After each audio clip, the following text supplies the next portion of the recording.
After the end of the world, the Burnt One woke from a deep slumber, broken, deaf, and blinded.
Spark had once again been lit. It was told that for the being who kept fire in their heart, all darkness would vanish. Nevertheless, this long night seemed endless and fraught with perils.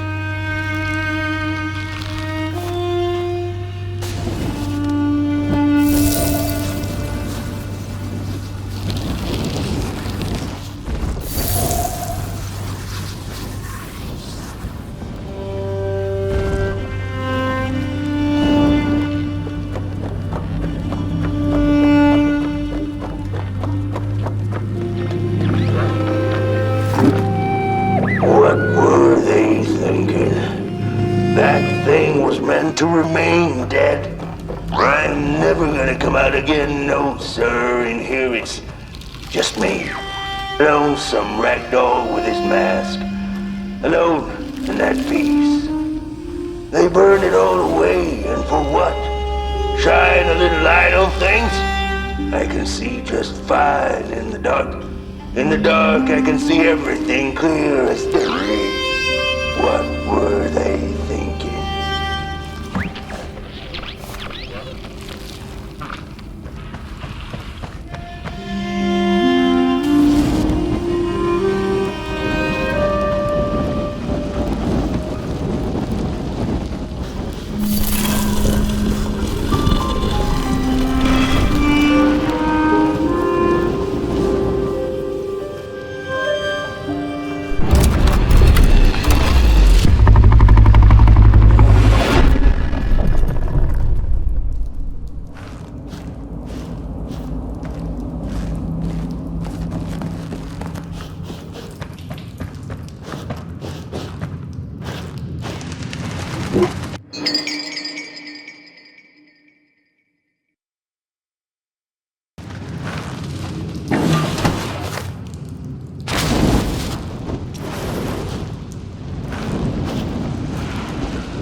Focus on the eye and close your eyes to make things clear.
In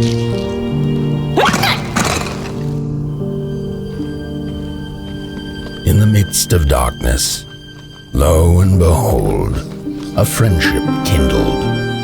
The fire that spread with it seemed so small against the vast night sky, small and flickering, but defiant.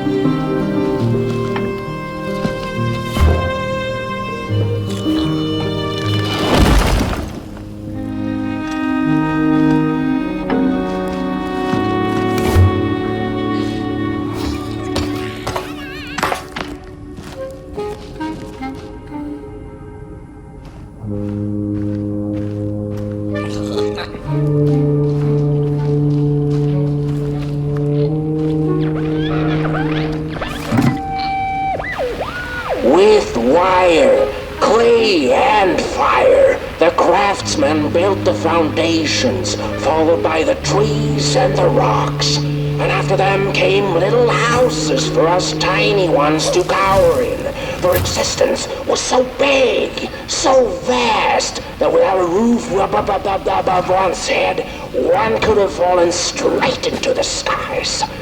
And yet, with all that stuff, they didn't know what to do with us.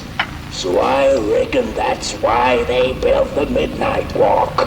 For us to wander, for lack of reason.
Eat fire, it's true, they do, but most of all, they feed on you. Don't you know? Howdy do. Didn't you hear? They eat you too. Fire, fire, aye, it's true.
And so it was that the burnt one and a small flame took a wander down the midnight walk.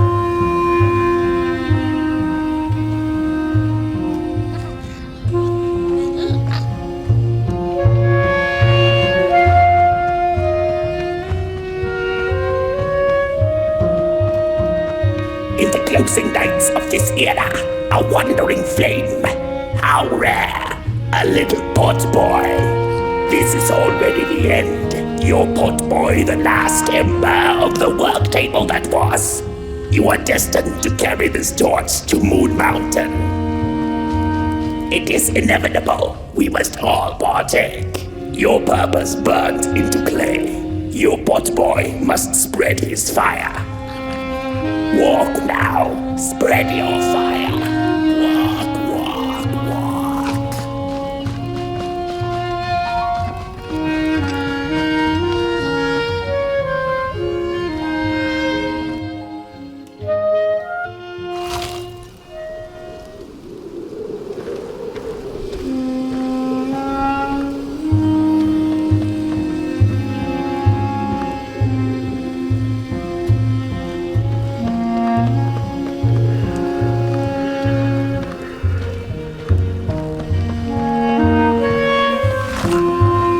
Whether they held or lacked reason, it didn't matter.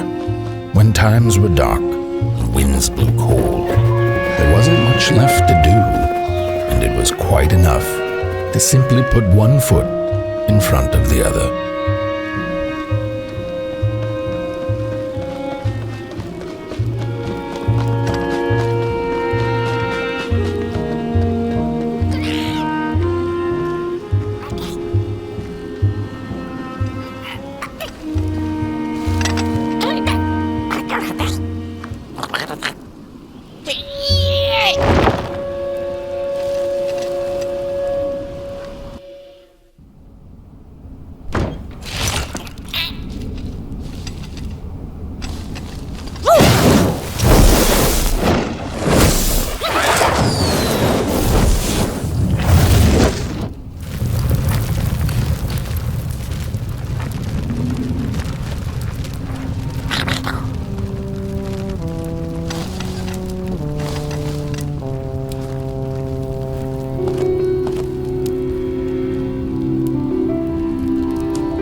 Close your eyes.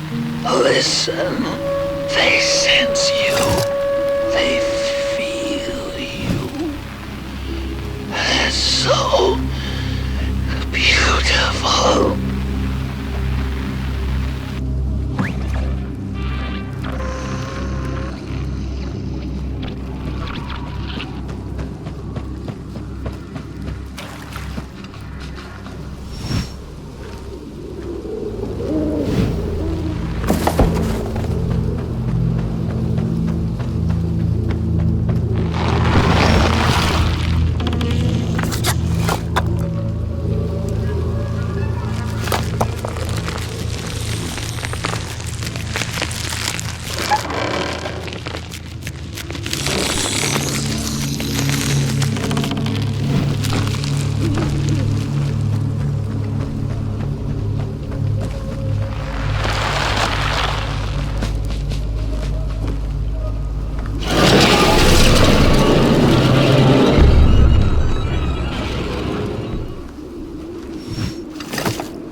Hey, I'd almost forgotten how it felt.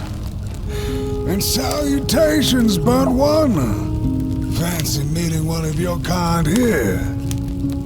You're the caretaker of this little firecracker? I reckon you must be headed for Moon Mountain. Am I right? Well then, on one hand, it's just a matter of walking down the road. But then, on the other, the Midnight Walk has a mind of its own, and a mind to teach its rider a thing or two to boot. So if you are intending to walk the walk, you better... How's he? Didn't see you there. So glad to see you back on the move. And as I told you, it ran away from its owners. It's been waiting for the right passerby ever since it ended up here. Well, Mac, don't let me keep y'all. See you down the Midnight Walk, and Burnt One. Wherever you end up this long night, keep that fire alive. It's really all that matters. Don't take my word for it. Just see for yourself. Some folks certainly know how to talk the talk. What you lack in talk, Burnt One, I trust you make up for in walk.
Don't venture into the swamp under the moon, they cautioned. There, wild eyes watch, and itching teeth yearn for succulent heads like ours. Gone are the bodies of old, and they can no longer shield us from the terrors. We don't take kindly to somebody's walking around here with 2 feet. Don't touch me, you limb tree! Don't touch me, you limb tree!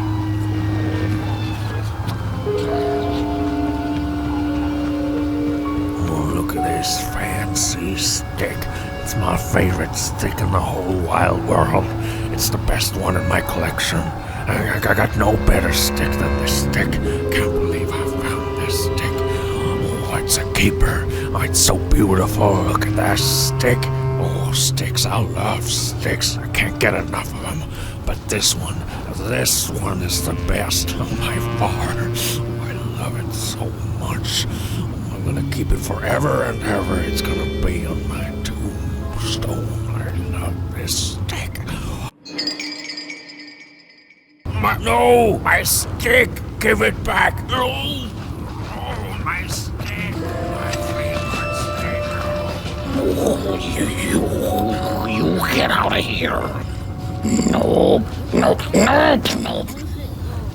It's up!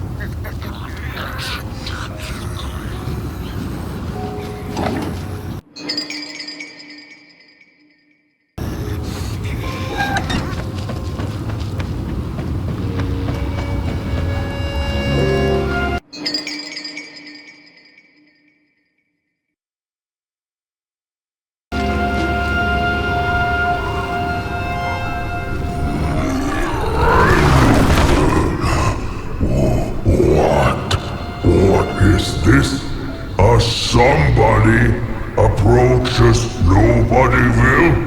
Your wretched limbs an affront to nobodiness. Unless your fire can prove itself useful, there will be no passage for you, limb tree. Go away.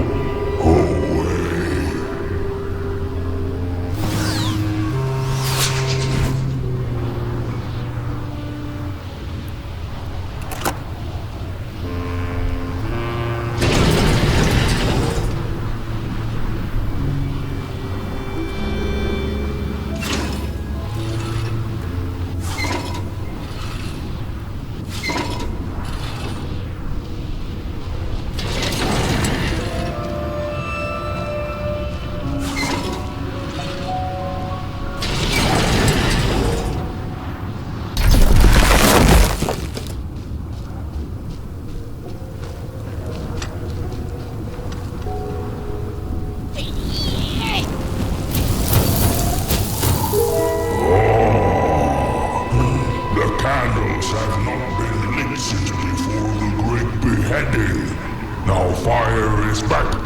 Maybe fire can help us with our Molgrim problem.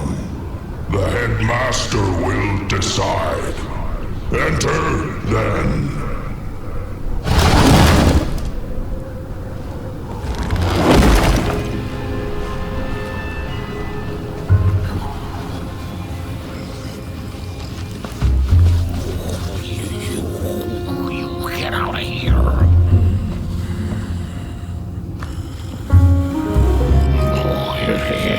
It was foretold. The return of the bodies.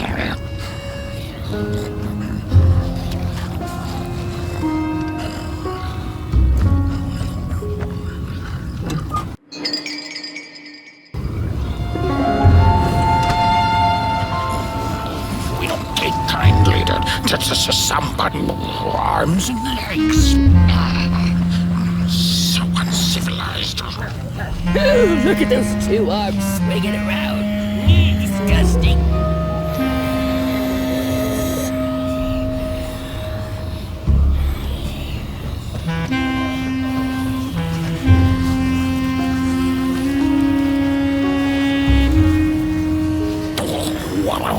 What do you think you're doing here? You can't be here. You shouldn't be. Why are you here? Here to set us on fire? Well, you can't. We are too many. You can't burn all of us. We would defeat you. Defeat you easily. What do you need? Mind over body! Mind over body! Mind over body! This is Nobodyville. Mind over body! Somebodyville.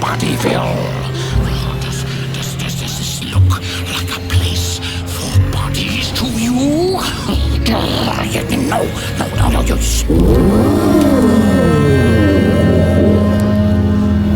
True fire. We nobodies haven't been graced by its warmth since the bodies were banished. They used fire for war. Yes. Now once more, the somebody disturbs our peace and sets fire on things with its tiny fire devil. You must leave at once. Leave or face our...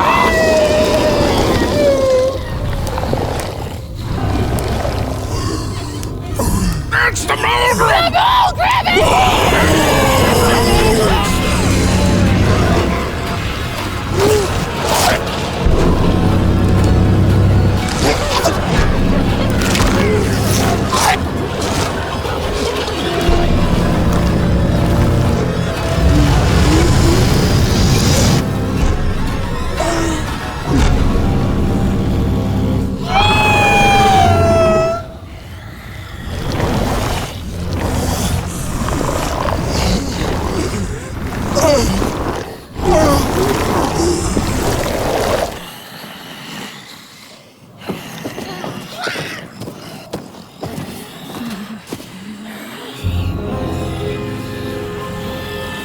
I guess I'm the headmaster now. As you've observed with your own head globes, we have a problem. It is called the Molgrim. The Molgrim? Recently she has become bold, moving ever closer to Nobodyville. You should help us get rid of her. Yes, get rid of her. Tame her, just make it stop. And by the powers suddenly vested in me, I will, shall grant you passage through our fair Nobodyville. Here, take this. Now, go do the quest. Meet the problem head on. Tame the Molgrim, and we will, I shall graciously let you pass through Nobodyville. Molgrim's cave lies that way. If I could point.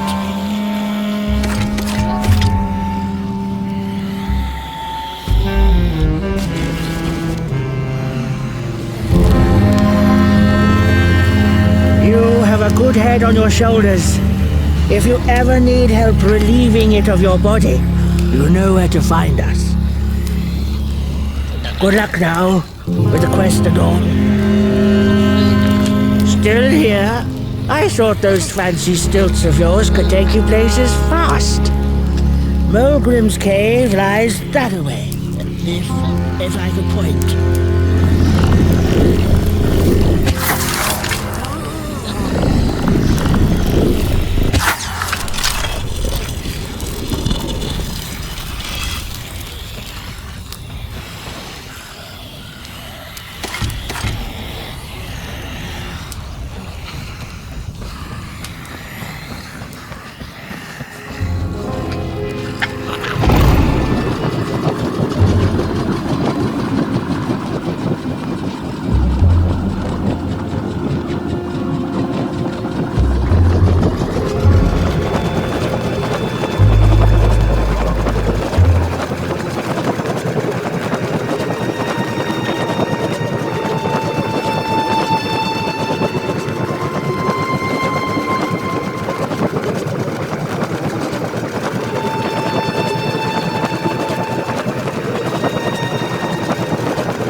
mushrooms whisper of a new burden down. They tell us her nest lies beyond the cold, cold moon. And she came here to witness tragedies. She feeds on these tales, you see, sucking their fire dry like marrow from a...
When a sinkhole devours your fire, give it up or dive in after it. An old swamp saying.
Another old swamp saying went, when dealing with a troubled and troublesome Molgrim, do not light a fire beneath her, but help her build one from within.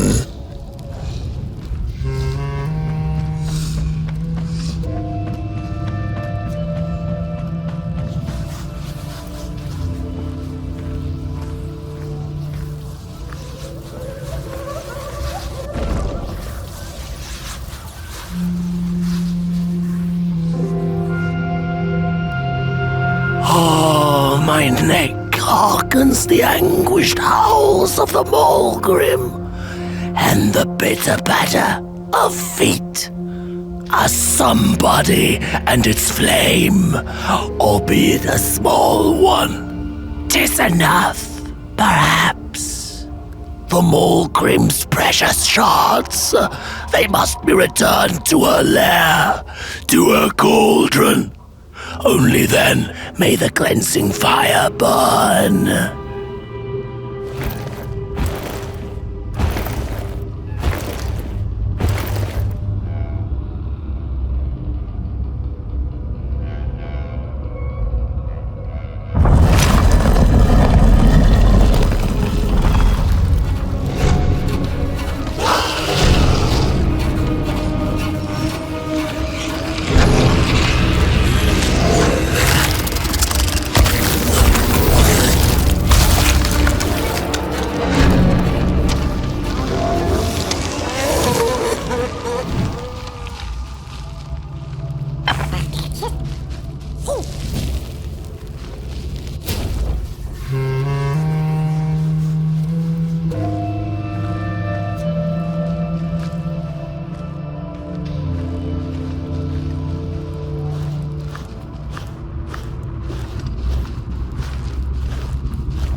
me!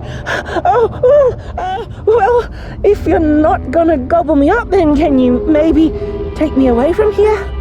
Please? Somewhere closer to Nobodyville and away from here. Get me out of this neck hole, please. I'm begging you on my bare chin, and I'll pay you for the effort. Handsomely with a beautiful shard from the Molgrim's cauldron. Take me back to Nobodyville, please. I can't take this tension much longer. Oh, I should have...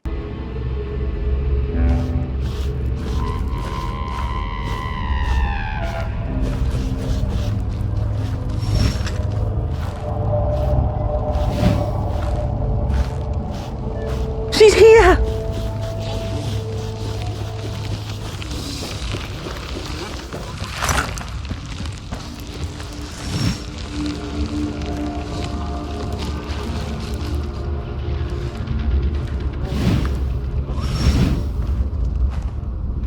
Watch out!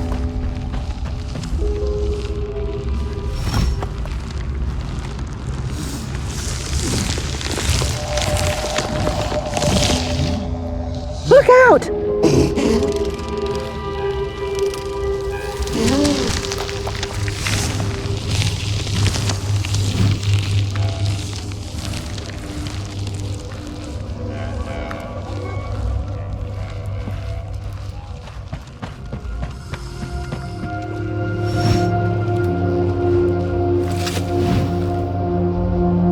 I appreciate the brain thought, somebody, but that head belongs to somebody else. Oh, you must take us back to Headville, outside the swamps, from whence you came.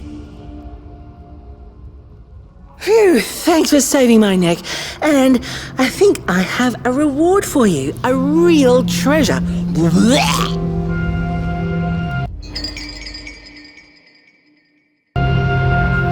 There you go. One of the 3 missing shards from the Molgrim's cauldron. Yeah, I stole it. Oh, I thought I could maybe buy me some kind of ticket away from, well, everything. Start anew, you know? A good head on a pair of healthy, strong shoulders. Eyes on the horizon. Gosh, the horizon. Do you know I haven't seen it once since I lost my body? I really do miss my body. It's a real shame when you think about it, you know? The things that we do to ourselves, to one another. What we did to her, kind. All in the name of some sort of control. It doesn't make sense. Anyway, I guess I'm sad. Sad and sorry.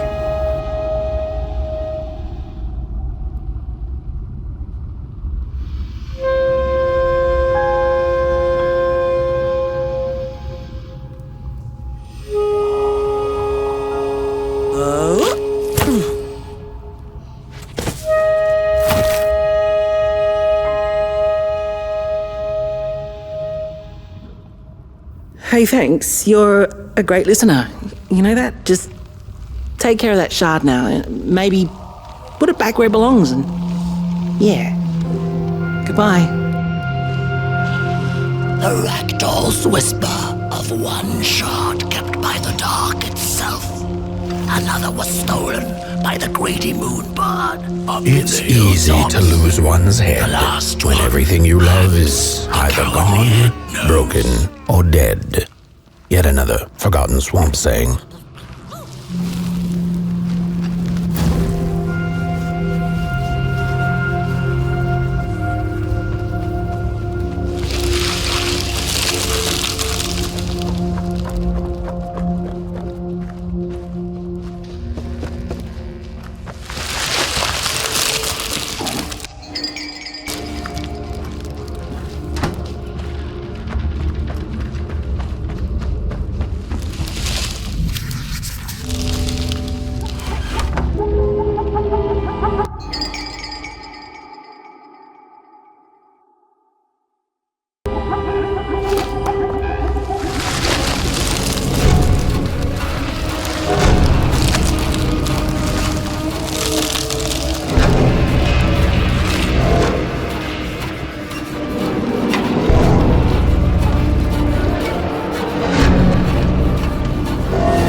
like morning or afternoon.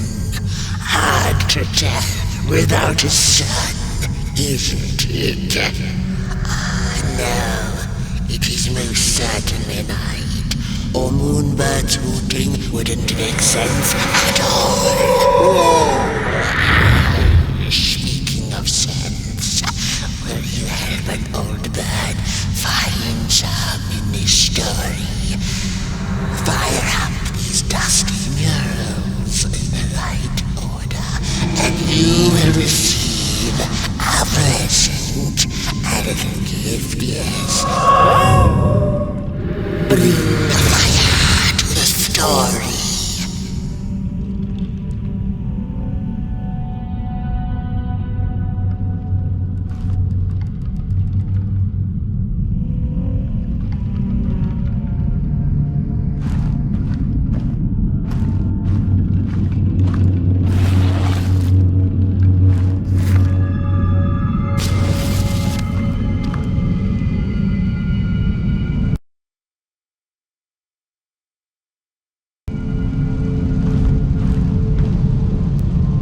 Once upon a time, the Molgrims lived in peace.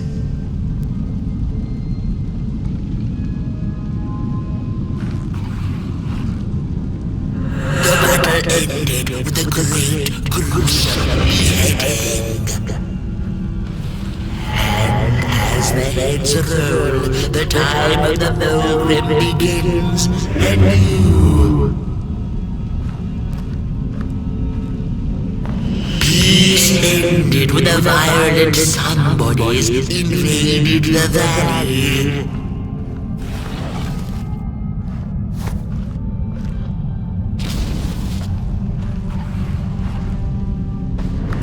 The valley was taken, but then began the battle of the bodies. Intriguing.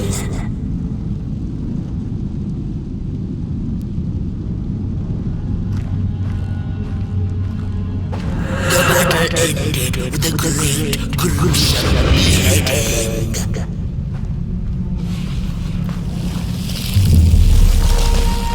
For time immemorial, the Molgrims had lived in the valley in peace, sharing good eatings and howlings around their fire, which they had inherited from the skies.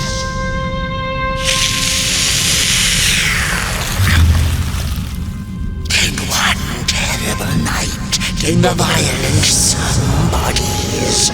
They hunted the Molgrims for sport and took their fire for themselves.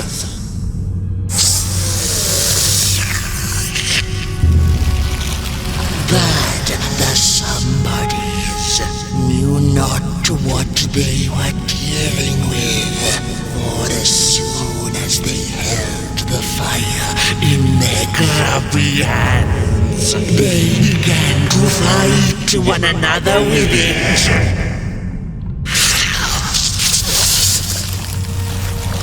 To save themselves from themselves, the cunning heads turned on their bodies and organized a great beheading. And so it was that somebodies became nobodies, and the bodies were exiled. A time of peace will ensue, or so the headlings thought.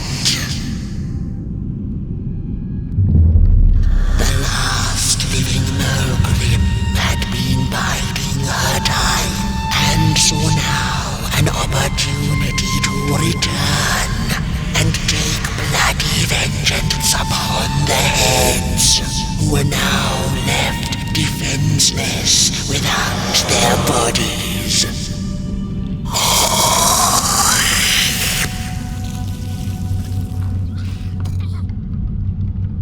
The time of the Molgrim begins anew. A storied meal indeed. Moonbird thanks you for feeding her and proudly upholds the promise. A gift. A shard from the Molgrim's own cauldron. It looked so shiny in the moonlight. Moonbird simply had to take it.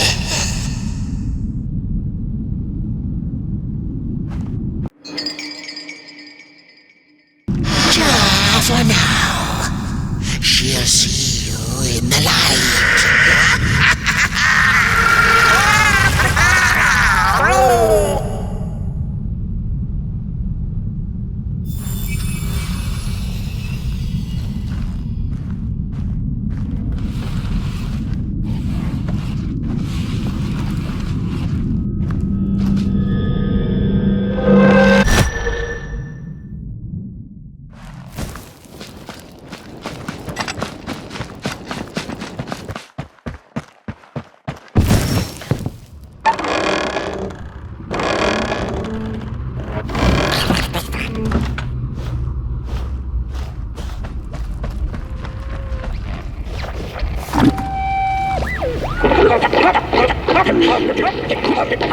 Hands up!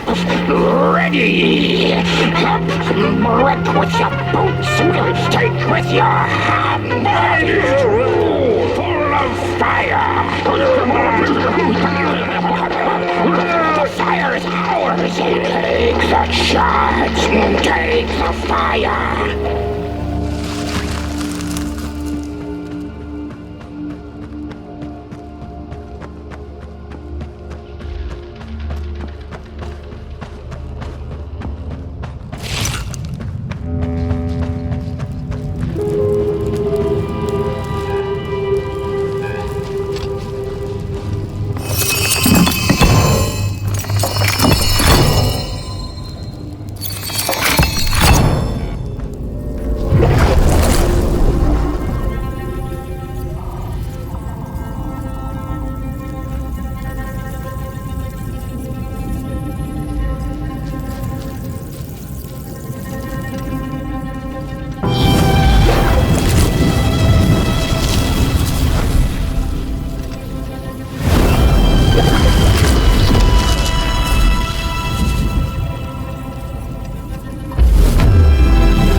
She'd never been much for company until she had met the other one.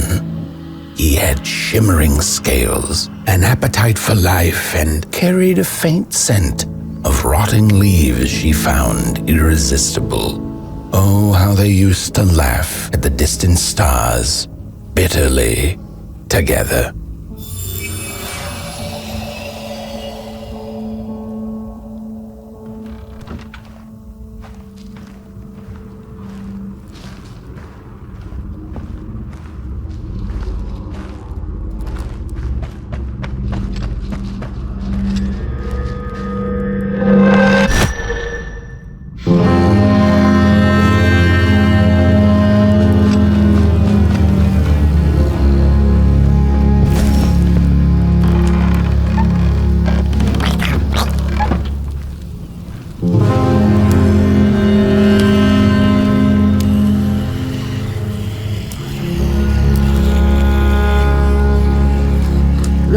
troubles of the Molgrim have gone with the wind, and our headaches settled into gentle throbbing.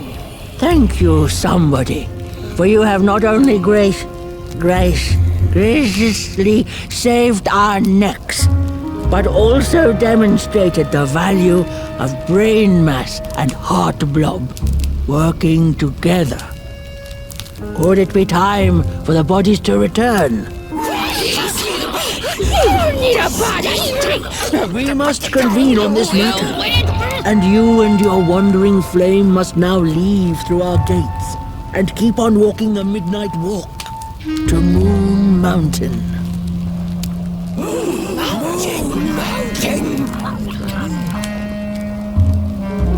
Here you go, somebody. This key will open the town gates. Blech. The mountain once again beckons, and the call is answered. Fare thee well, and take good care of your flame. The dark itself is hungry. The body can be a wonderful servant, but a terrible master.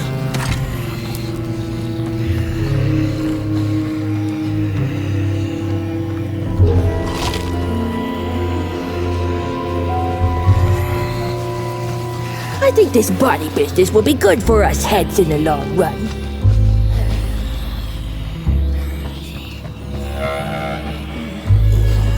Body's not you gotta be a somebody.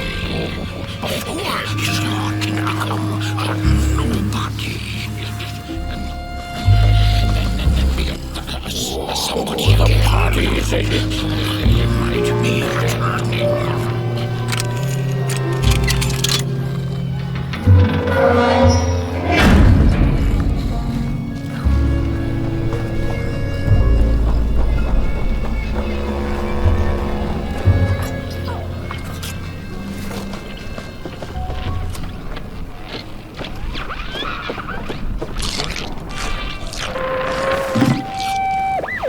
I've had enough. First it was the big Molgrim hunt, and then they forced us out into that make-a-forgiven swamp. I hate hiking, and then when we had nothing left to hunt, we started fighting each other, and then Mr. Mayor gets this grand idea that we should chop our own heads off and banish our bodies.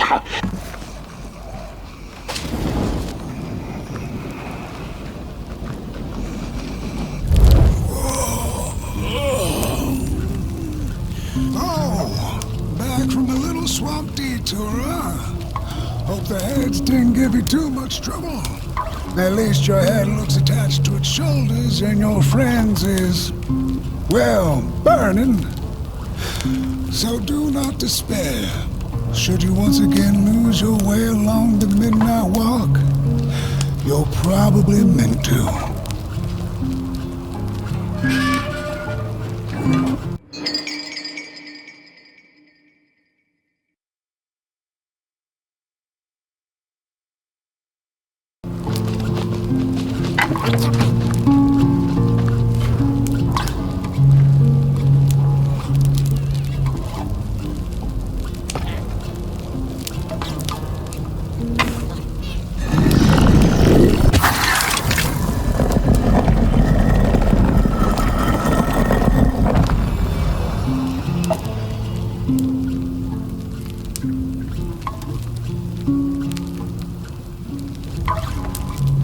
The body can be a terrible master, but a wonderful servant.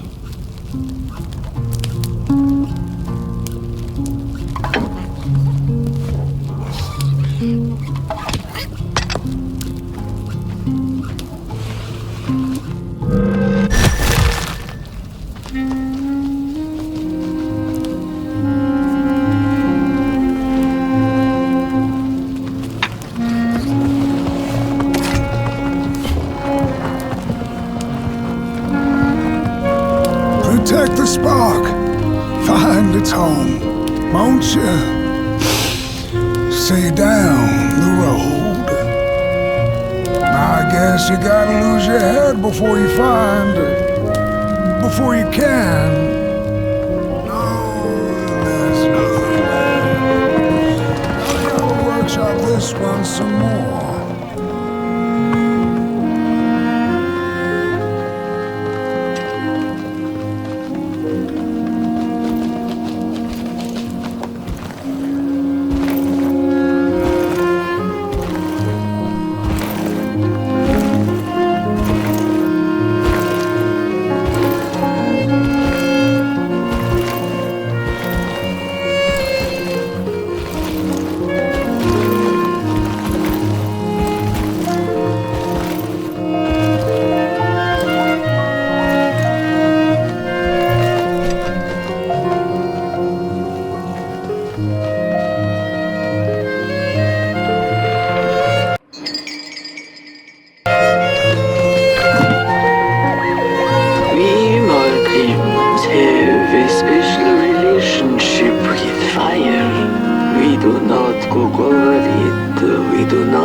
Tales around it.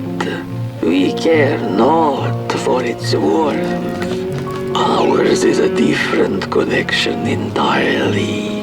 Fire is our window to truth and into the world beyond clay, to which we must return.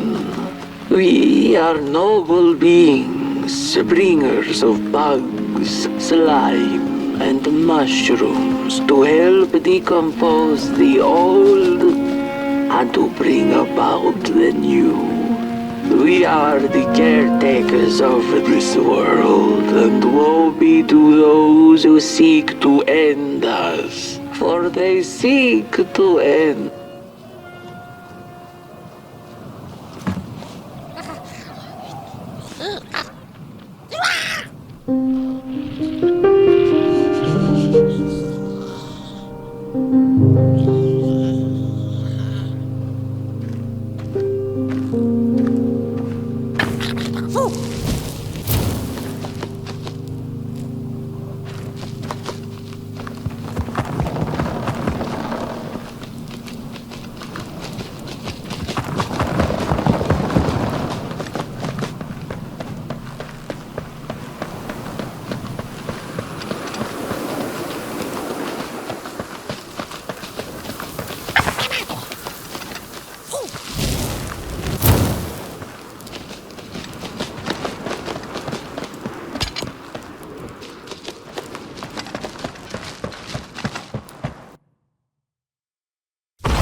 Dreadful was the day when the sun vanished. The waters dried up, birds went quiet, and the dark itself seeped unchecked into the work table as the cold, chewed paper moon rose over the mountain. The night that followed would be long as the midnight walk. The burnt one was there. You do not remember, but you feel it, don't you? You are reborn when need arises. This night, Port Boy needs you, and Moon Mountain beckons. Its call irresistible. A storm is coming. The soothsayers have spoken.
I had a flame once. It was beautiful and bright. It spread its light, brought me and my neighbors warmth. and it was always hungry. No matter how much I fed it, it kept on growing and growing. And one day it got big enough to start walking the long road. I didn't guide it. It dragged me along for the ride. I followed it for a long time. Would the road ever end? What was the point of the walk? Things kind of spiraled. Road took me on dangerous detours that didn't make sense. Before I knew it, my flame began to fade. Until well, I don't think I was meant to carry this flame.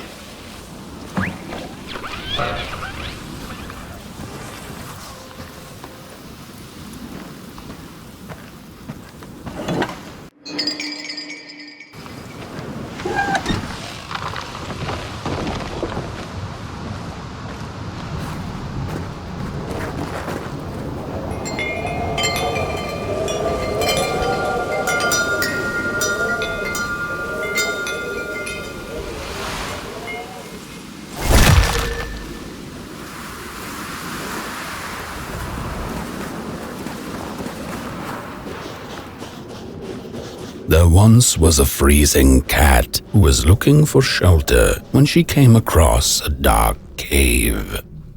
"Step into my abode," offered the dark. "It will warm you if you surrender your wants."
The story goes of a nameless maker who pulled creative spark from the dark itself without giving it fire.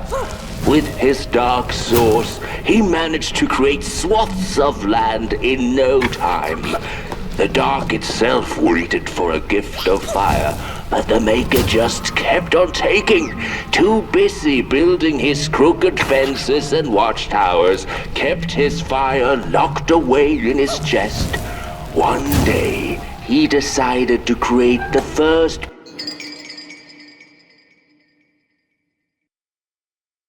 people to inhabit and appreciate his creation.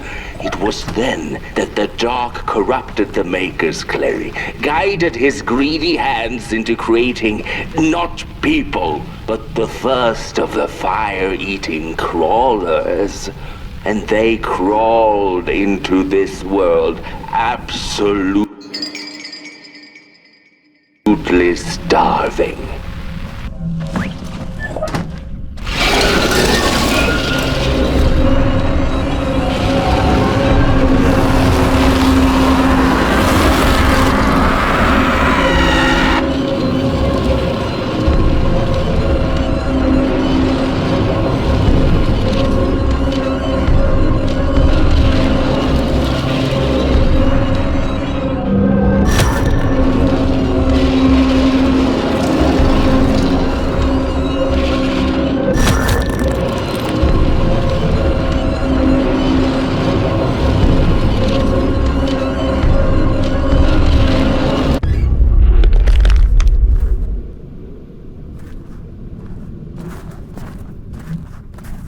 The dark's eyes were much too big and watchful for the cat's liking.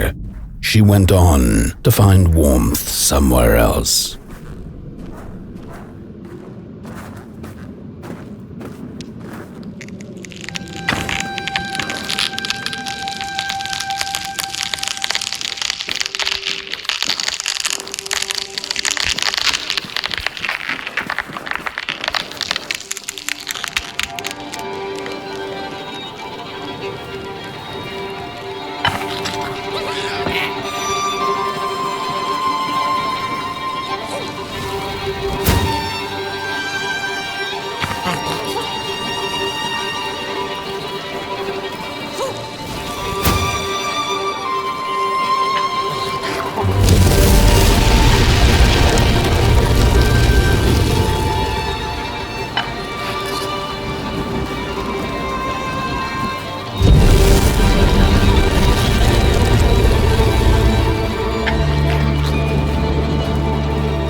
Then the cat saw it.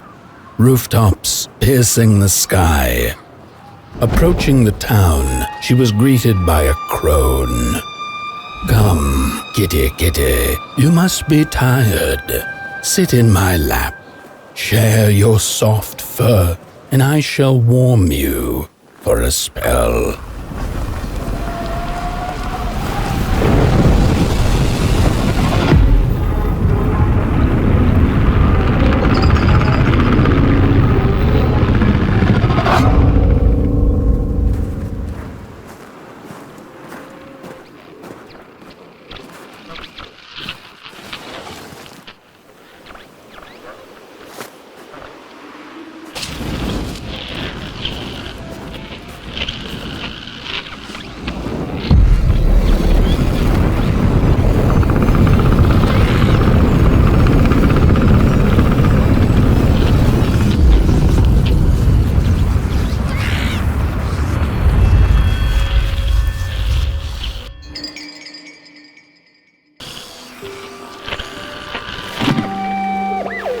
Hello, Mother. The well said to give it a match, so you and I could talk again. I hope this works, because That was my last one, and well...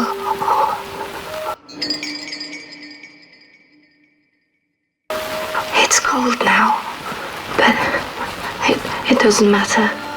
We can finally talk after everything. So, how are you? Do they have fire where you are? Not the hellish kind, I hope. Is Father there too?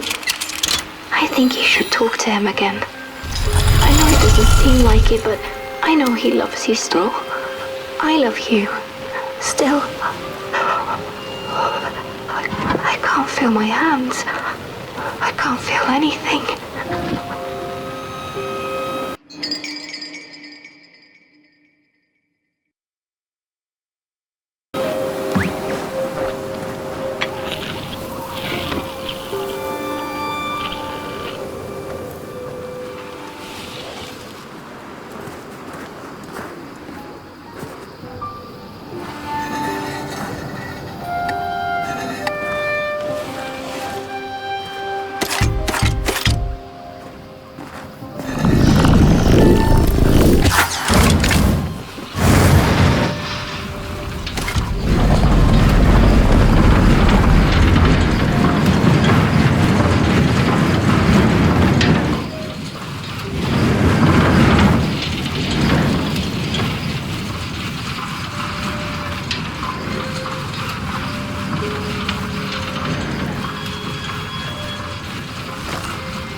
Welcome to Coalhaven, newcomer.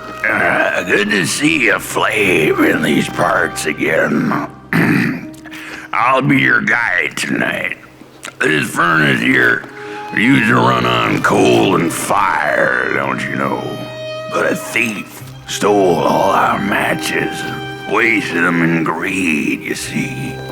Now the ghost has come to smite the wicked and punish the thief who killed us. Well, I guess that's it. That's a tour on the house. There's a bone right there in the snow. There ain't no place for a bone.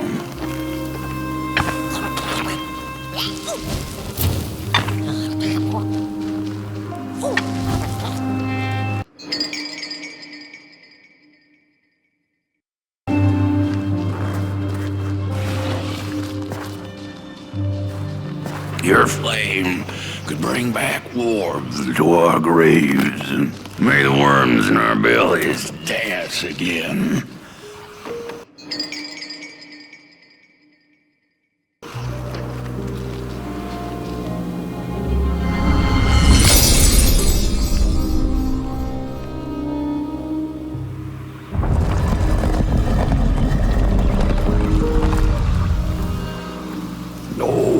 Do you feel that something's changing? That furnace was the soul of the city. We used to worship it, us coal miners did. Fed it trees and fire like it was a hungry, angry god. This broken body's going nowhere, but yours is. Walk the streets, listen. Just don't believe everything I have to say.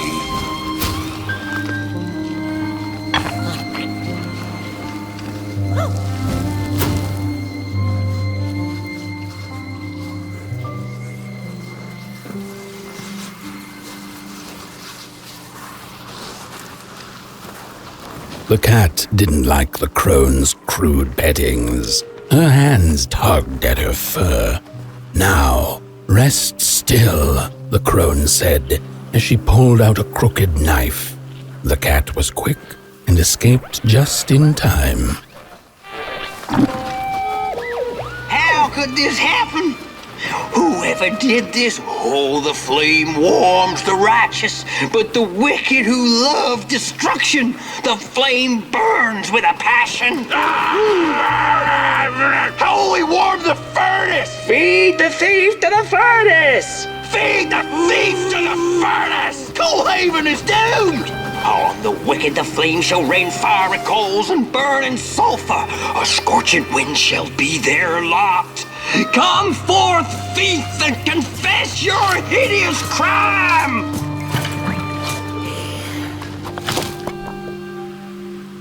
He killed us all.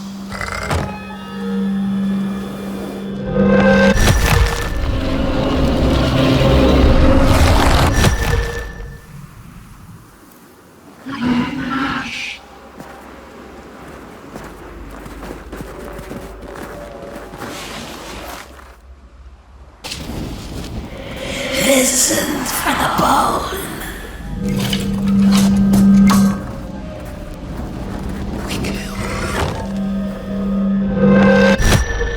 Listen.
But the day of the dark shall come in the guise of a thief in which the stars...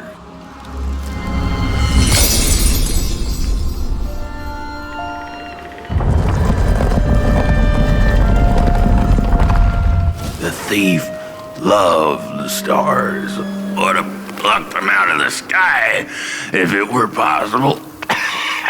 But the dark itself stole her stars, turned the thief's sky as black as a cup of joe.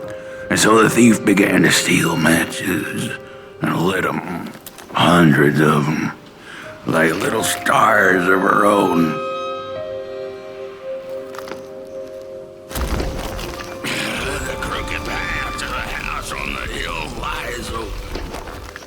You hear the scream.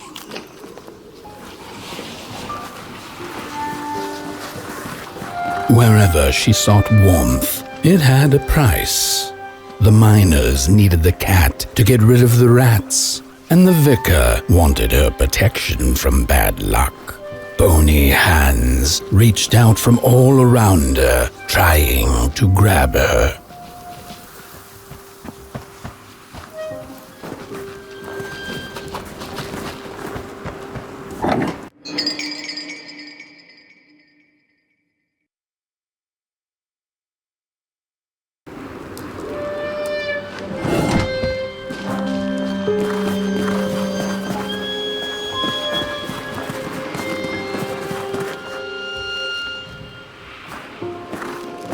Matches lead to the house. Brothers and sisters, hunt down the thief. The matches. Follow the burnt matches. Follow the matches. What did we do? And them for what they did. The trail of burnt matches. It leads to the house on the hill. It's them. Burn them like they burnt our home. Oh, we're running out of matches. You've met your match thief. You'll burn for what you did. No matches. The furnace is dead. No matches left to light the oven. We'll freeze to death because of that thief.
What's... This isn't my body. The fire, did we snuff it out? Where's... Did I save them? The house. It's ruined. Well, it wasn't supposed to go down that way. They locked the door, threw the key into the woods. Huh. There was so much anger, and now there's nothing. This body is so uncomfortable.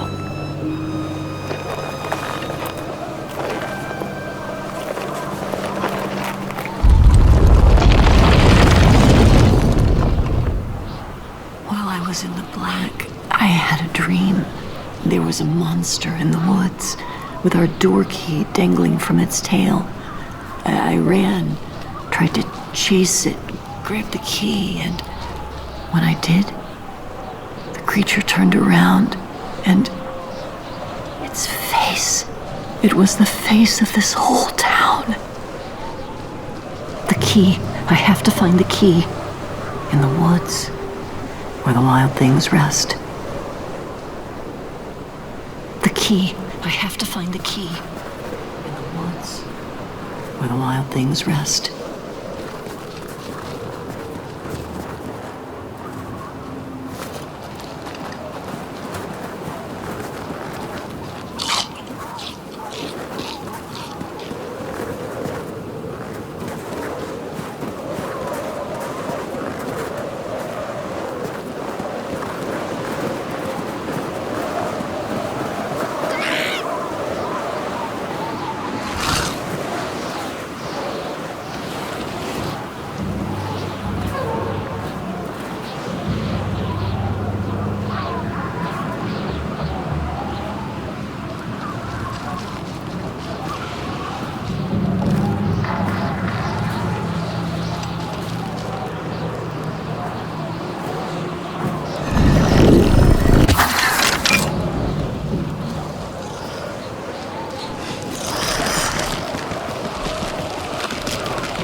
That's it, that's the key. Unlock the door. Please. I want to see my home again.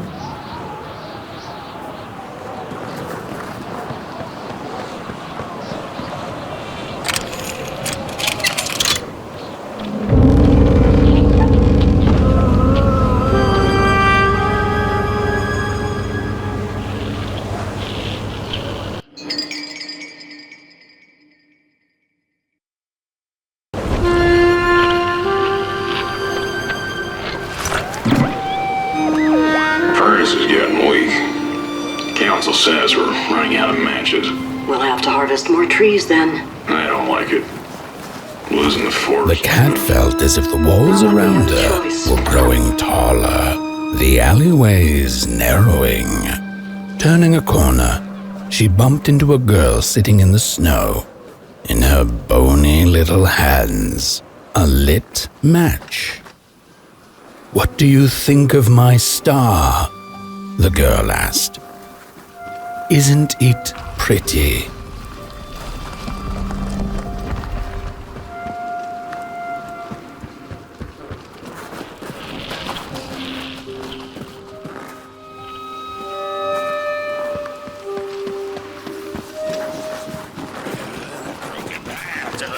On the hill lies a...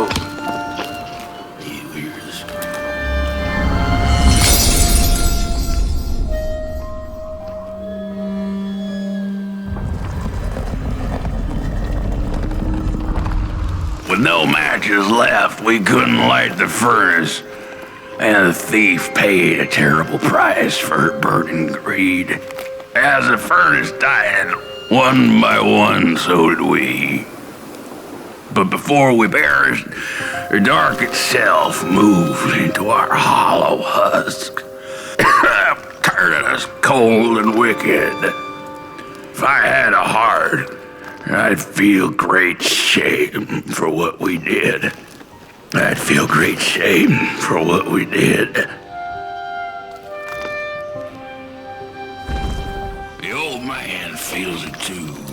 Should have been long dead with the rest. He just wasn't ready to go. At least he has a reason for sticking around. This Justian, the little bird whispered that the old man wants his song back.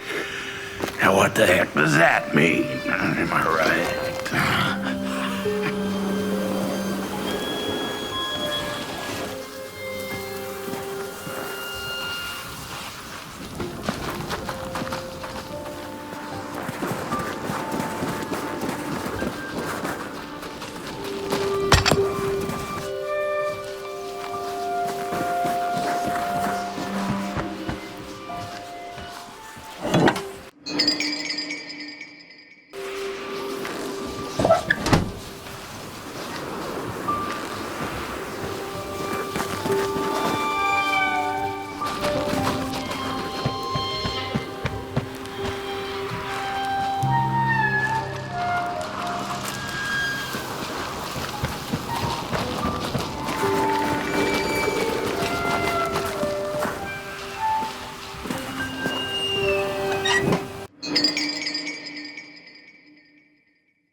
The thief.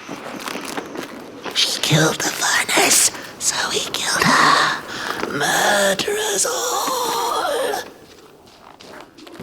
The old man is the one left. He carries the shame of us all. The old man showed us the way to their home. He didn't know it was her. Otherwise, he'd kept it secret. No rest for us after what we did. I know the thief was to blame, but she was just a child. The anger kept us warm, but only for a spell. Now there's nothing left but cold, sharp guilt.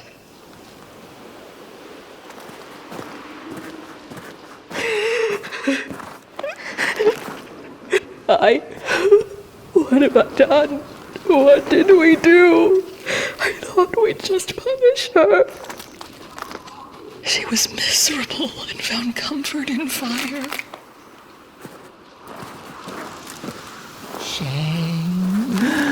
Shame. furnace died, so we had nothing left but justice. Sweet justice.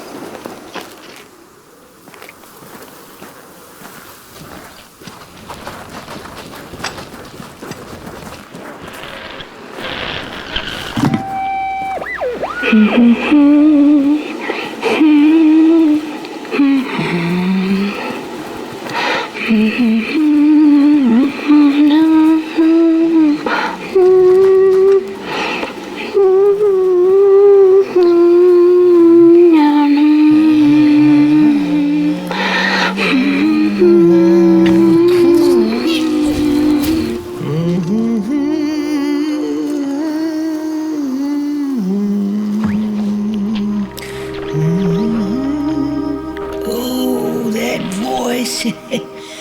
What I wouldn't give to hear her sing again. Those sweet, sweet tunes like fallen leaves of the trees that were. Such a waste. Such a shame. I wish I could hear her sing again. Just once. Just once. Oh, I know she stole from us. I know what she did to our town. But she could sing. This town's not much without fire, no. But it's even less without song. If I could just hear that lullaby one last time, I know I'd be able to move on. I know I captured it once in a melody-keeping head of clay, so she could hear her beauty for herself. But I dropped it in the woods that horrible night. I was mad, so very mad. Burnt one, a little flame. Will you help me? Please, I'm too weak. Find the clay head. Keep her of a song like hers. It went sorta like, oh, darn, I can't remember. If I could, I'd be able to let go.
flame! You found it! Does it still keep our song? Fire will tell.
Little soul, you charming little wanderer, my life's companion and body's guest. Where are you off to now? I don't know what I thought would happen. I feel a strange warmth, but just as coal runs deep in the earth, so is the shame a part of me, mine alone to bear. Burnt one, small flame. I am grateful, but I will not surrender my loneliness so quickly. I needed to ferment me, season my soul. Please, leave me.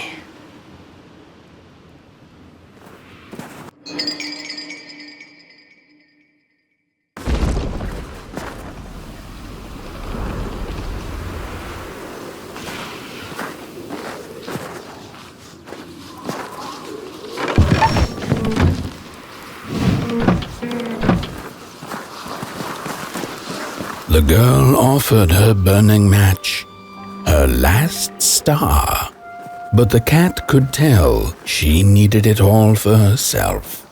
Grateful for her unconditional kindness, the cat left her to her ghosts.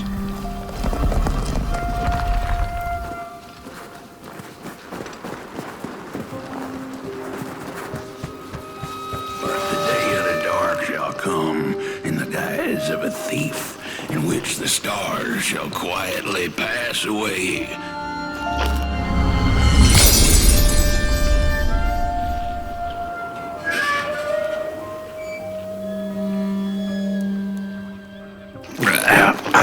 The door to the flame is open. It's already there. You just haven't lit it yet. Now, if you don't mind, a little spark. And just maybe we'll be able to die for real this time. In life, I didn't mind a little loneliness, but this is the worst. The furnace longs to burn once more.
Release me.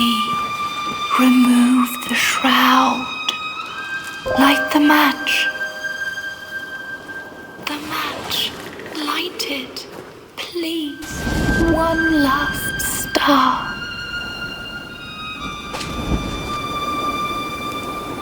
Thank you.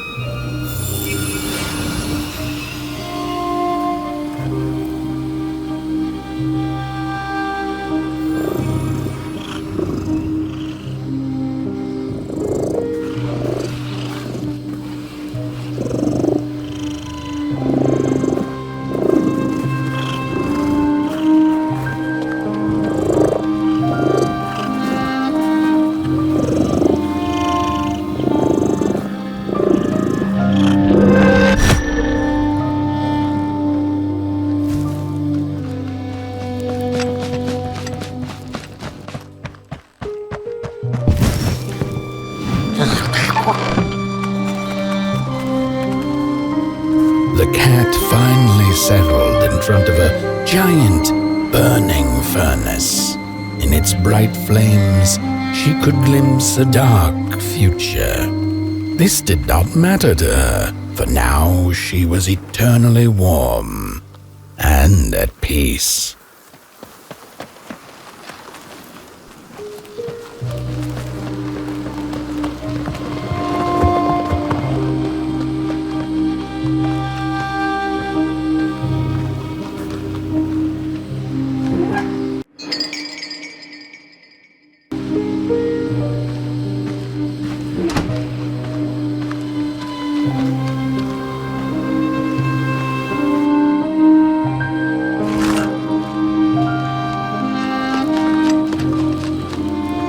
The flame burns still, and the fire has spread along the walk. The cold takes its toll, and Potboy's flame flickers.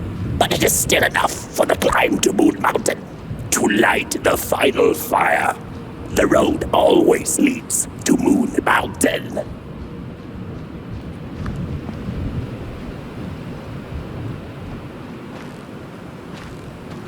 Hark! His fire belongs to the mountain. It came from beyond the moon. You have always been destined to burn. The soothsayers have spoken.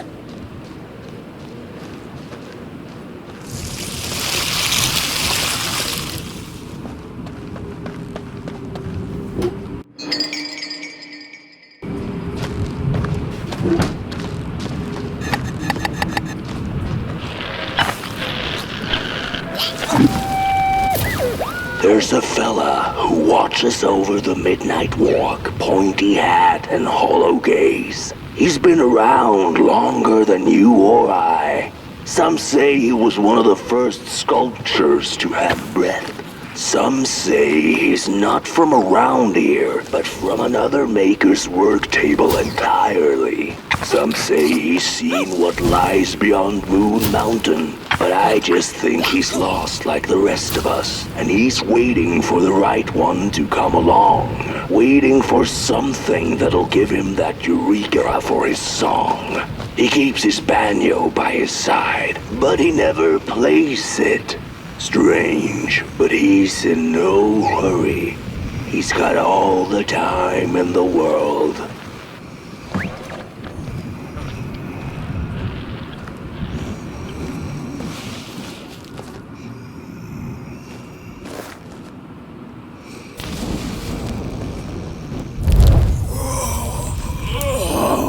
Hey, my. The bird one and its flame approaches. The road's been long, hasn't it? And it just keeps on going, don't it? Why don't you rest here for a spell? Change is in the air. Warm winds coming in from Coalhaven. I trust you're not pushing that little flame of yours too hard. He is mighty, no question about it. But between you and me, he still has a ways to go until Moon Mountain. Ah, heck, it ain't my place to tell you how to tend your flame. I'm sure you'll be fine. You'll be just fine. Ah, to feel at home wherever you walk. How's it? What a friend to have on the road, huh? Now, there's an open door invitation, if I've ever seen one. Go on in then. Get some rest. I'll keep watch. Go on in then. Get some rest. I'll keep watch.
a boatsman went out into a foggy lake to find peace. Then, out of nowhere, came another boat that bumped into his. He cursed whoever was on the other boat, but when the fog cleared, he discovered that it was, in fact, empty.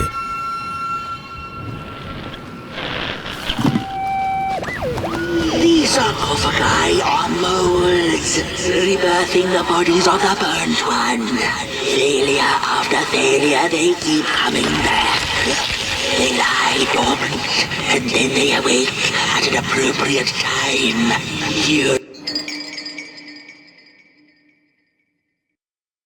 During times of dark, to perform a task. The taskmaster unknown.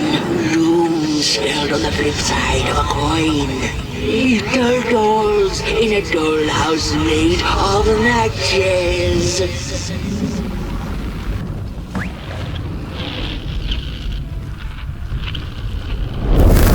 What's a story without a little adversity?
Far you have come, and on you go, like a moth into the burning light.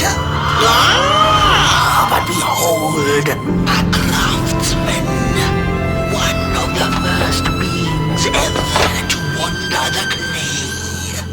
Like you, his heart is ashen, barren, yet ripe for tasty stories.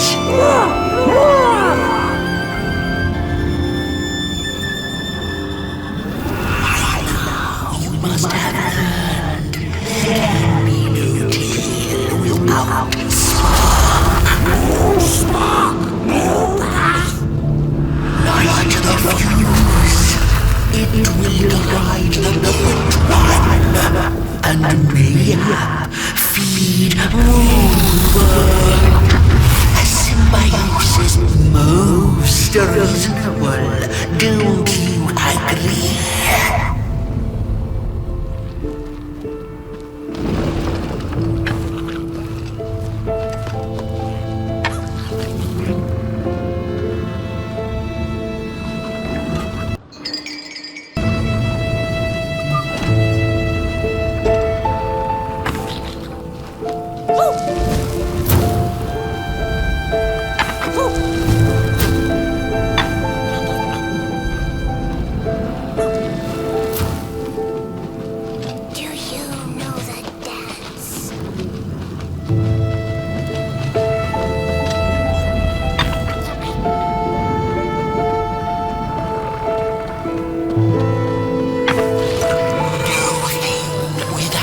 your feathers can leave this place. So long as the craftsman laments, lost in his terrible maze you are so sad.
On the menu, crows.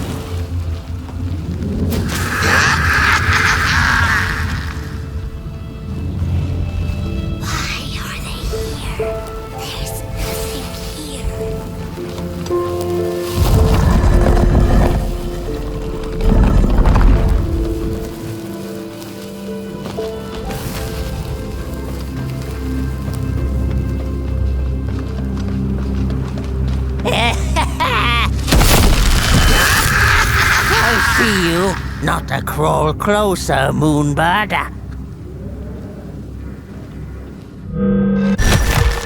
Avert your greedy gaze. The moving pictures are not for you.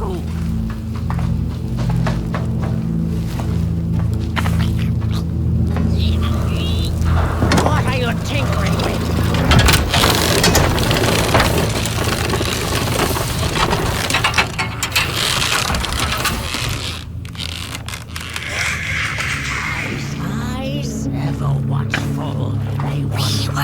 Story.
I see you. Not to crawl closer, Moonbird.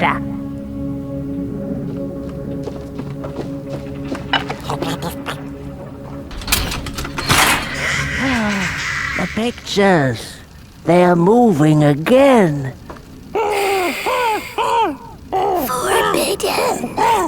forbidden. It is forbidden. Hush, no talking in the theater, fools.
Stories. How I cherish them. Real as clay, as palpable as the midnight air.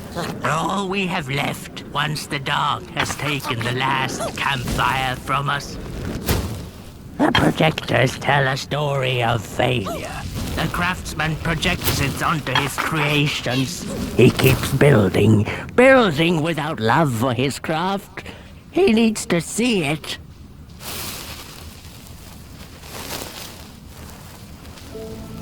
Well, yours might not be a movie I would watch, but a story is a story.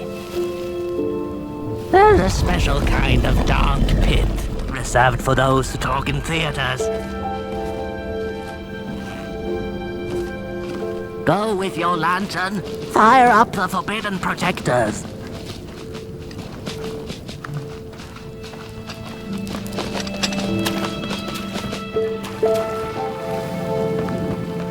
The potter, stuck in the sinking clay in which he had dug so greedily, spoke his final verse. Here was I born, and here I lived. My refuge was the clay, and now the clay has played me false in a most grievous way.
blind explorers discovered a sleeping beast. Each of them touched it and described it to one another. Its skin is coarse, said one. No, its ears are big, exclaimed another. The teeth are its most prominent feature, declared the third.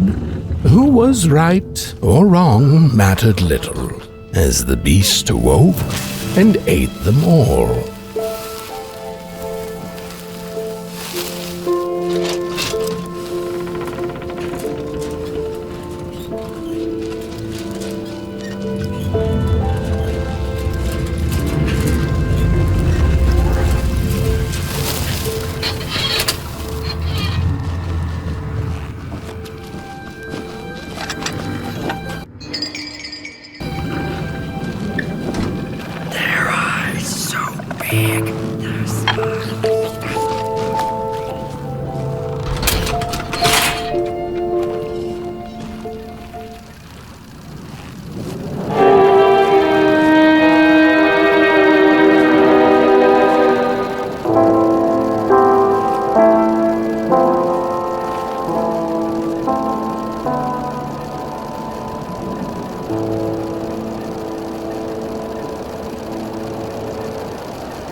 sorry reflections of the daughter.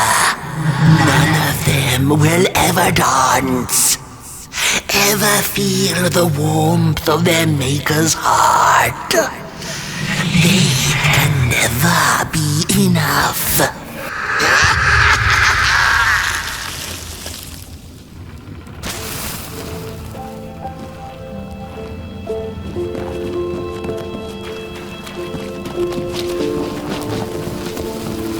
After years of searching for her son, the Weaver was convinced she had lost him to the dark. One night, there came a knock upon the door. "It's your son," said a voice. "Please let me in." Thinking this was some cruel spirit come to mock her grief, she remained silent until her son gave up and left, never to return again.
Most of my life, I've been afraid of the dark. When I was little, my childminder got annoyed with me and tossed me into a wardrobe as punishment.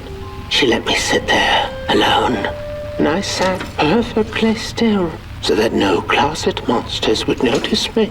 It was the longest, most terrible 15 minutes.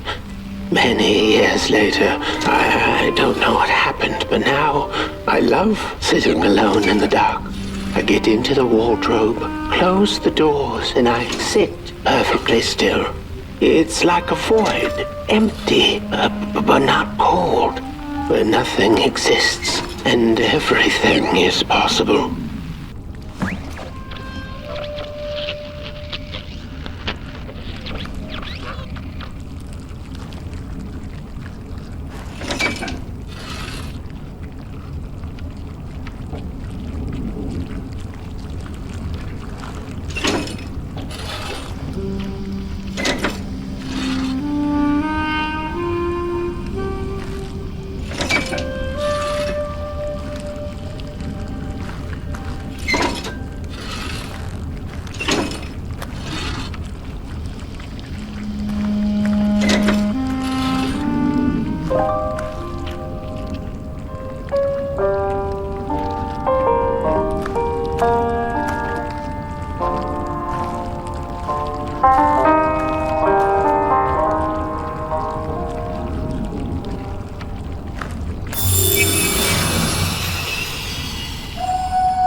that just the way the father hoped the daughter would fill his heart with fire, failing to see that she needed a fire of her own. His princess danced away, and he stayed behind, cemented in his ancient groove. The heart is a bottomless pit, never sated, always craving for more.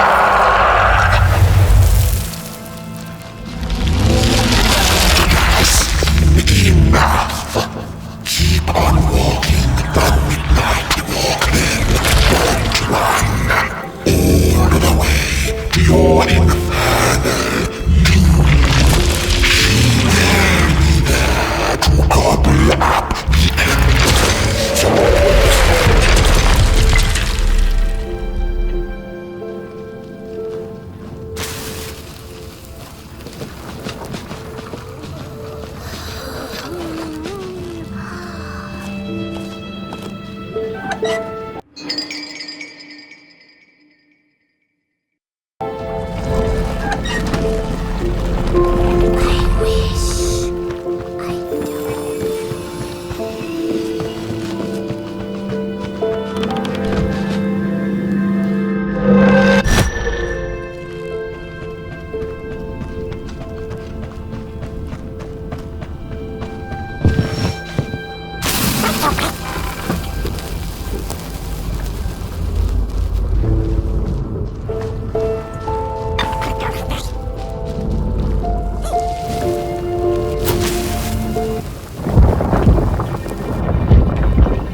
The wanderer asked the craftsman, "How do you make such perfect sculptures?" To which he replied, "Oh, there's nothing to it really. I go into the dark woods. I find the sculpture already waiting inside a tree. And then it's just a matter of carving it out."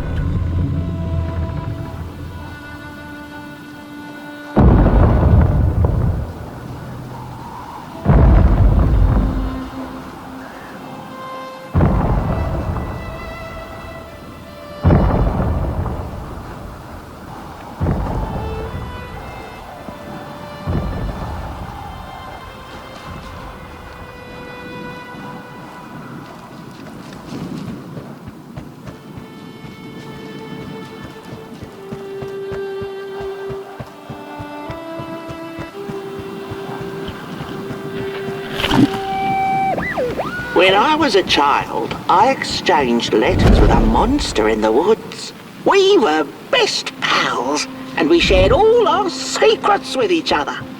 One day, my sister told me that the monster wasn't real, that she'd written me all those letters to play a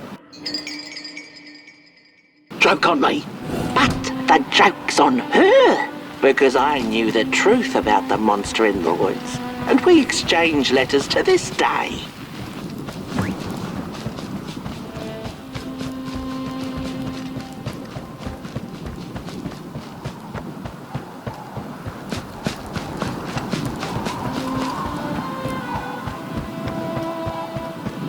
Hark!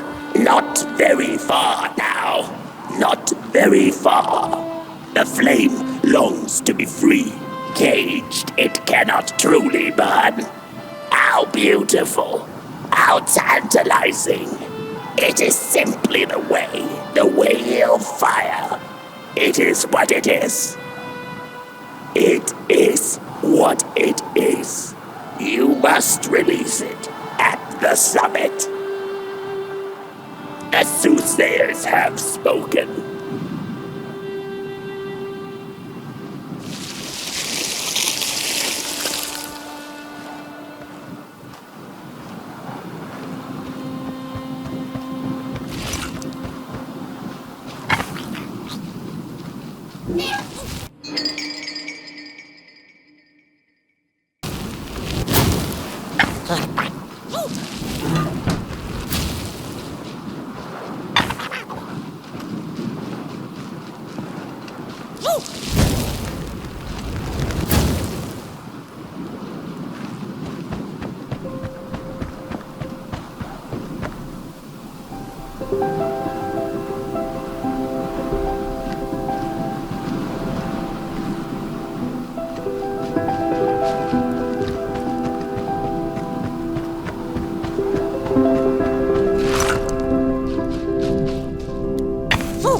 When the nameless maker lost his creation to the dark, he went back to the great drawing board. In his desperation to regain control, he made an attempt to sculpt the face of the dark itself, something he thought he'd glimpsed in his nightmares. But the face wormed itself out of his mind's eye, and instead his twisted sculptures came alive, grinning and many-legged. Thus, the grinners escaped and seeped into this world as a reminder to the Maker that there is always something to smile about, even when things don't go the way you hoped.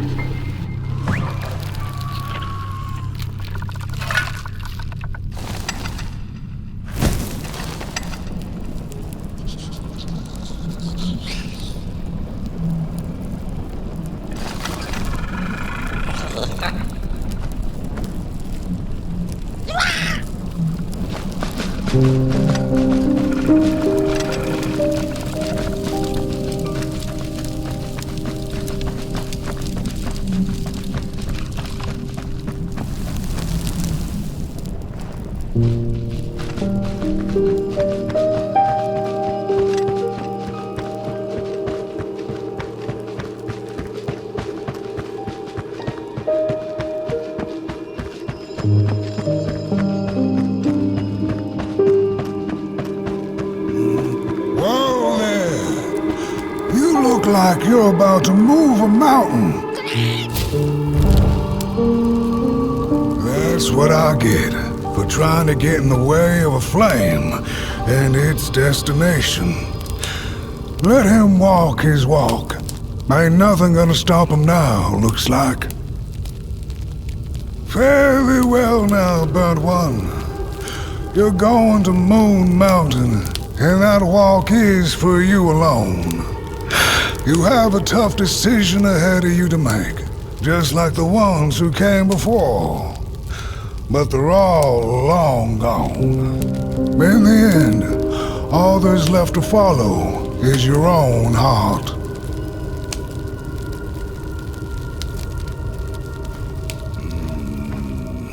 Hurry now. Go catch up with your little spark before the dark does.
When I was a child, I exchanged letters with a monster in the woods.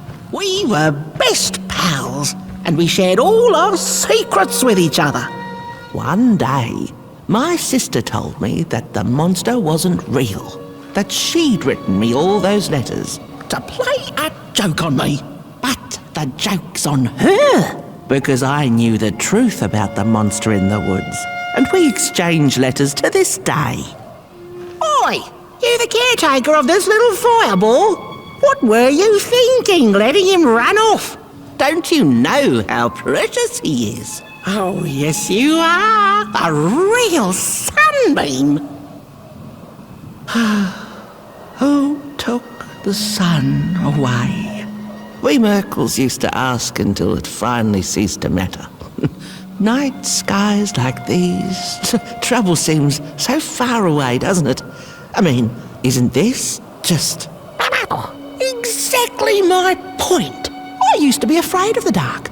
So much so that I became obsessed with these huge electric lamps left behind by the craftsmen of old. Couldn't pry myself away from them.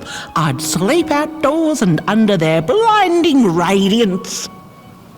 One day, I woke up to the noise of quivering planks and nails. And would you believe it was my own house leaving me? It had gotten so restless it grew a pair of legs, took a name and went on a hike. Housey was its name, bless its soul. Houses have no imagination. But I bet it had a grander adventure than I could ever imagine.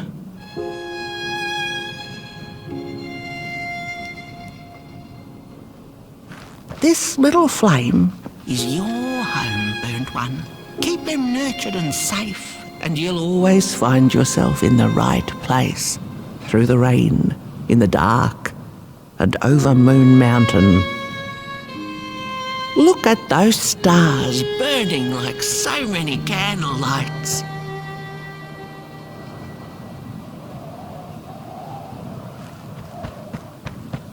Isn't this enough? Light like yours is hard to come by these nights. Some long for it so hard, they go looking for it in the wrong places. Funny thing about the walk, it takes you places, tells tales, but it won't utter a word about itself.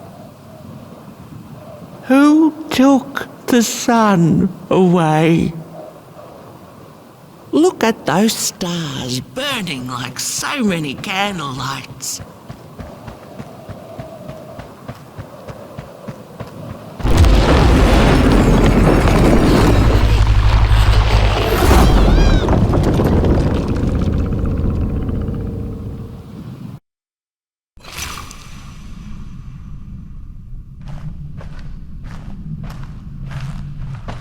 What is the dark? Is it ugly and cruel? Is it a place for monstrosities, for fools lost in the woods? A terrible void where all your nightmares come true. The dark could be a friend, perhaps a space where we might find each other, all of us equal under its cloak.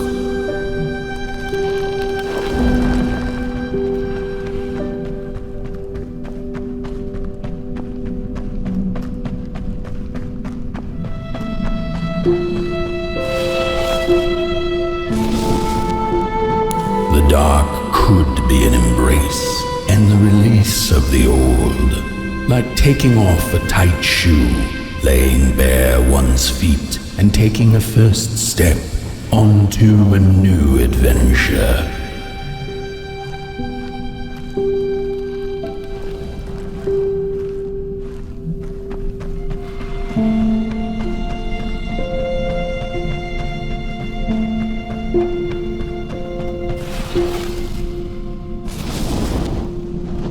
The dark could be a moment of clarity and calm, A break through icy clouds and the shameful stories we tell ourselves that fetter us to the clay and mud.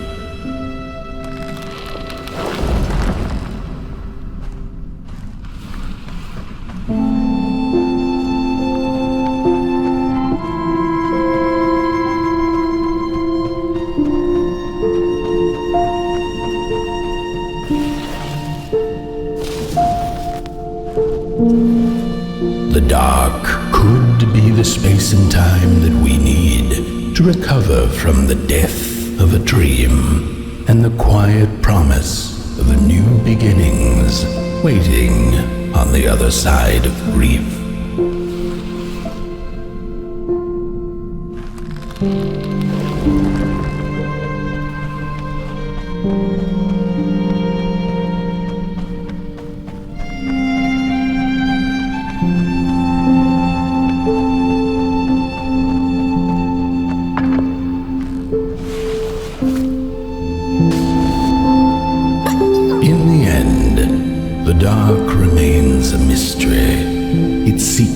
Locked away behind the stars.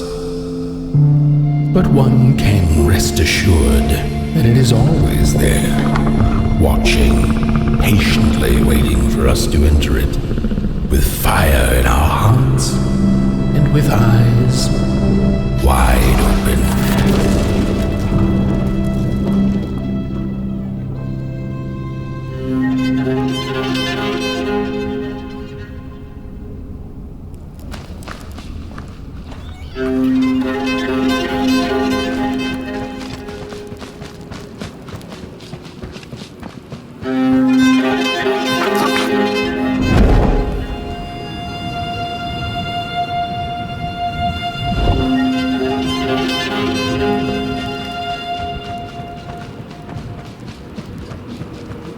You've arrived.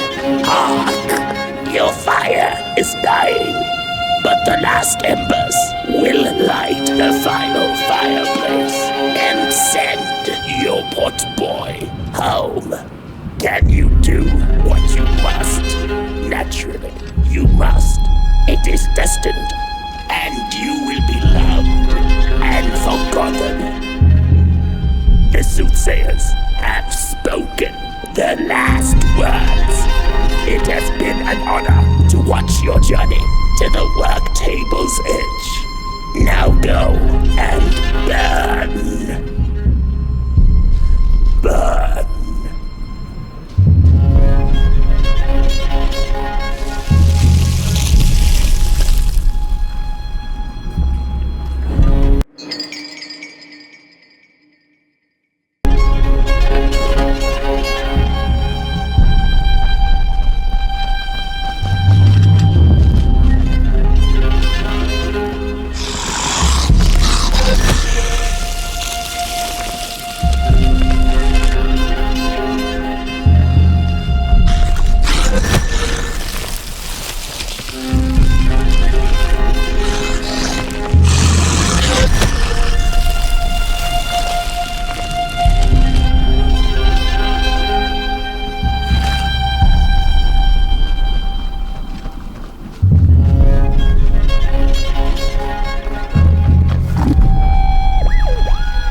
first two-legged beings did prosper under the first sun, but it didn't matter how much they bathed in its light. They craved more. They sought to cage the sun, harness its power, and make it theirs. But the makers in their foresight had put the sun far, far away. So far that no creature could reach it. That's why in their desperation, the two-legged ones began to collect matches, lighting them like minuscule suns of their own. But there are only so many matches in this world, and one day they'll run out, and they shall once again look to the sun.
gone.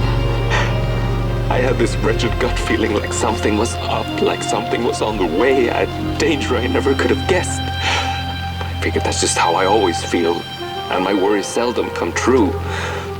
And now here I am, and I have been for some time now, and it just won't come back. I don't think it... While I had it, I didn't know what to do with it, how to care for it, enjoy it. But if I had it again tonight, I'd probably waste it all over again.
Once upon a time, some folk on the other side of this and that had the most strange and beautiful dream. I hope that tonight you caught a glimpse of it, and I wish you the levity and grace to smile in the darkest of times and on the way down your midnight walk.